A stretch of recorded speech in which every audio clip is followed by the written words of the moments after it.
Hello, I'm Antonio Mora. This is the newsandnews.com Day in Brief. Today's top stories in 4 minutes. It's Friday, December 14th at about 6:30 p.m. Mick Mulvaney is taking on yet another title in the Trump administration. The director of the Office of Management and Budget, who is also the acting director of the Consumer Financial Protection Bureau, is now also Trump's acting White House chief of staff. Mulvaney was reportedly not interested in the job, so maybe that's why he's only the acting chief, at least for now. Newt Gingrich was reportedly in the running to take the job on a permanent basis, even though the former Speaker of the House denied it. Today, Chris Christie took himself out of the running for the job. Other reports say Trump is considering his son-in-law, Jared Kushner.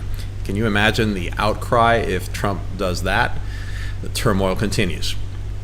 Special Counsel Robert Mueller denied any notion that Michael Flynn was tricked by FBI agents into lying about his communications with Russian Ambassador Sergei Kislyak that resulted in Flynn's prosecution.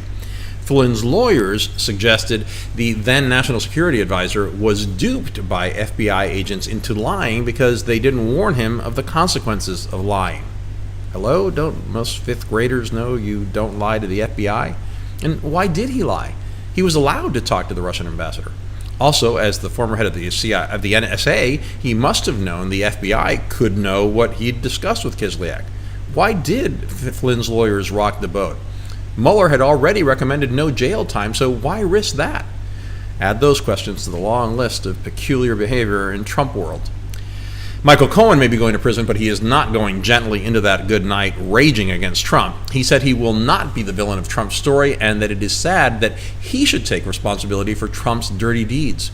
He claimed Trump is not telling the truth about Russia and that Trump directed him to arrange the hush money payments to a porn actress and a Playboy playmate because Trump, quote, was very concerned about how this would affect the election. Cohen insisted he has plenty of evidence to support his statements. Trump has said he never directed Cohen to break the law. NBC News is reporting that a top-secret U.S. military assessment found North Korea is still evading U.S. sanctions by smuggling oil and that a coalition of U.S.-led forces has failed to significantly disrupt the transfers at sea. Meanwhile, Trump claimed he's in no hurry to reach a denuclearization deal with North Korea. He expressed faith in Kim Jong-un as a negotiating partner and said, "We're doing just fine." Secretary of State Pompeo said China's detention of 2 Canadians is unlawful. The Chinese detained them after the arrest of the CFO of Huawei, the Chinese telecom giant in Vancouver, at the request of the U.S., which wants her extradited because of alleged violations of Iranian sanctions. After news that China's economy is growing more slowly than anticipated, Trump claimed it was because of the trade war. He said a big and comprehensive deal could happen. China announced a 90-day suspension on tariffs on U.S. vehicles. Volatility in U.S. stocks has been so constant over the past few weeks that I wasn't even going to mention that the 3 major U.S. stock indexes dropped by around 2% on Friday, including the Dow, which plunged by almost 500 points. Just last month, I would have treated that as a major story. Now it's business as usual. The S&P 500 and the Dow are again in a correction. The NASDAQ already was, and half the stocks in the S&P are in a bear market.